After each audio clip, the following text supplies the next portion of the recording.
warahmatullahi wabarakatuh. Saya Nur Aladamia binti Azmi, 3230193. Dan saya Putri Rajata Adawiyah binti Muhammad Syamsul, 3230191. Di dalam video ini, kami akan menerangkan tentang pengenalan konsep asas bacaan qiraat Imam Yaqub. Saya akan memulakan dengan menceritakan latar belakang situasi. Yang pertama, ilmu qiraat ini merupakan satu cabang ilmu pengajian Islam yang penting terutamanya dalam pentafsiran Islam. Yang kedua, kaedah bacaan qiraat ini merupakan kaedah bacaan yang telah diajar oleh Nabi Muhammad SAW kepada sahabat-sahabat baginda.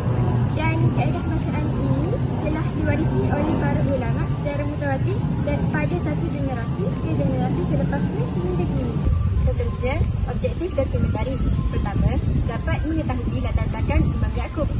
Yang kedua, dapat mempelajari manhaj bacaan Imam Yaqub. Yang ketiga, dapat membezakan manhaj bacaan setiap imam. Seterusnya, fakta sarjana zaman kini.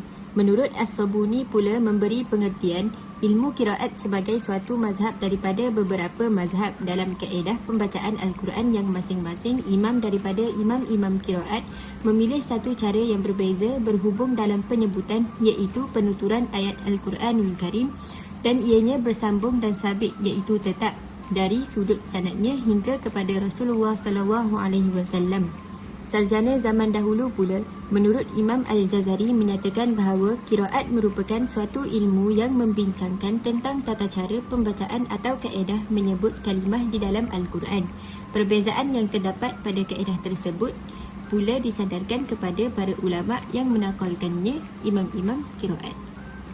Selepas itu, kajian lepas yang pertama iaitu kajian tentang perkembangan awal ilmu qiraat pada zaman Nabi Muhammad SAW, zaman sahabat-sahabat radhiyallahu anhu, zaman tabi'in dan selepas tabi'in. Yang kedua, menganalisis tentang faktor-faktor yang mempengaruhi perkembangan awal qiraat di mahad tahfiz Al-Quran wal qiraat.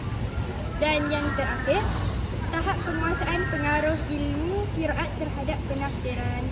Okay, seterusnya saya akan menceramah beberapa orang pelajar UPLM.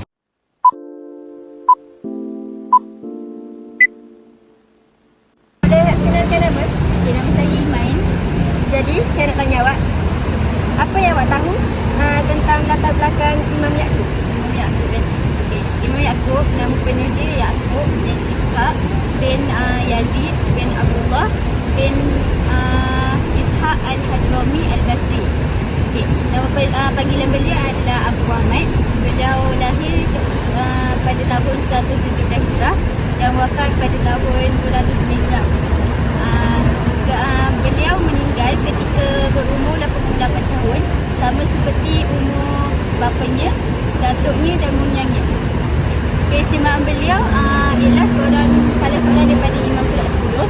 Beliau juga seorang yang bertawakal, warok, zuhud, sangat dipercayai dan sangat khusyuk ketika solat. Okay. Lepas tu beliau diibadatkan seperti bintang yang berkelipan di dalam bidang qiraat. Beliau berlaki dengan Syahab Sharifah, Abi Yahya dan Mahdi bin Ali. Anak murid beliau ialah Muslim bin Sufyan, Ayub bin Tawakal, Abu Umar Al-Bukri.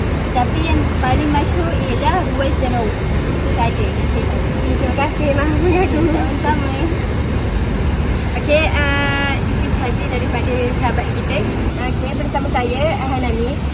Boleh awak sebutkan sedikit apa yang awak tahu tentang latar belakang Imam Ruwais? Imam Ruwais dulu beliau ialah Muhammad Al-Mutawakkal Al-Hadrami dan nama panggilan beliau Abu Abdullah. Setelah itu beliau digelar sebagai Ruwais.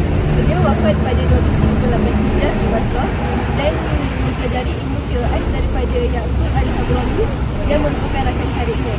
Dan antara keistimewaan beliau ialah fakta dalam ilmu qiraat dan seorang yang teliti dalam mempelajari ilmu.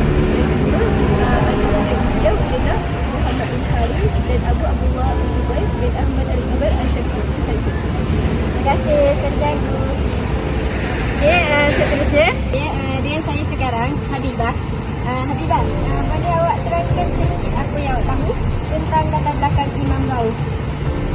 Imam Rauf, nama penuh beliau ialah Rauf bin Abdul Mu'min bin Al-Hazmi Al-Basri Al-Basri. Nama panggilan beliau ialah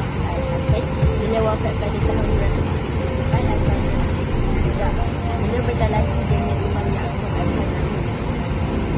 Keistimewaan beliau ialah beliau seorang mufti yang sangat dihormati, dipercayai, dan beliau seorang yang sangat teliti dalam mempelajari ilmu. Beliau mempunyai 7 orang murid, antaranya Ahmad bin Yazid Al-Hanafi, Muslim bin Muslimah, dan Hasan bin Muslim. Terima kasih Habibah, maaf mengganggu.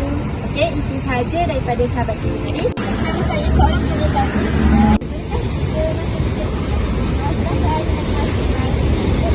Okey, antara bacaan Imam Ya'qub, yang pertama adalah Imam Ya'qub membaca basmalah dan tanpa basmalah secara wasal dan faktah di antara dua surah, kecuali surah Anfal dan Taubah. Kedua, Imam Ya'qub akan menghazafkan huruf alif pada kalimah maliki di dalam surah Al-Fatihah akan menjadi maliki yaumiddin.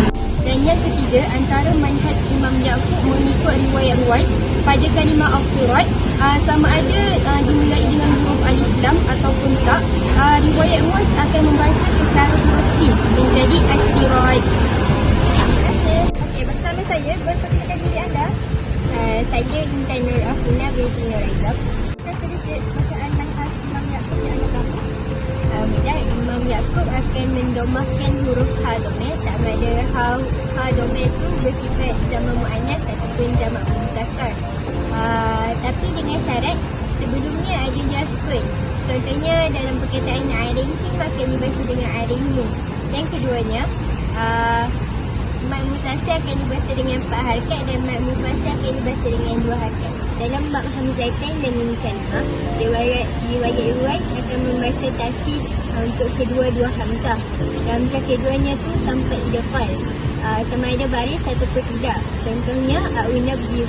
Terima kasih, maaf mengganggu. Oleh itu, dapat disimpulkan di sini bahawa ilmu qiraat ialah ilmu mengenai cara-cara melafazkan Al-Quran serta perbezaan bacaannya. Sama ada bacaan tersebut disepakati atau diperselisihkan kesahihannya dengan berpandukan imam-imam yang diakui sanadnya sehingga sampai kepada Rasulullah SAW. Sejarah Islam telah merakamkan bahawa ilmu ini telah berkembang luas sejak zaman Nabi Muhammad SAW dan zaman selepasnya. Dan ia dapat diwarisi oleh masyarakat pada masa kini tanpa sebarang penyelewengan dan perubahan. Sebagai penghargaan, Itu sahaja daripada kami. Semoga video ini dapat memberi manfaat kepada semua. Terima kasih kerana menonton. Bye.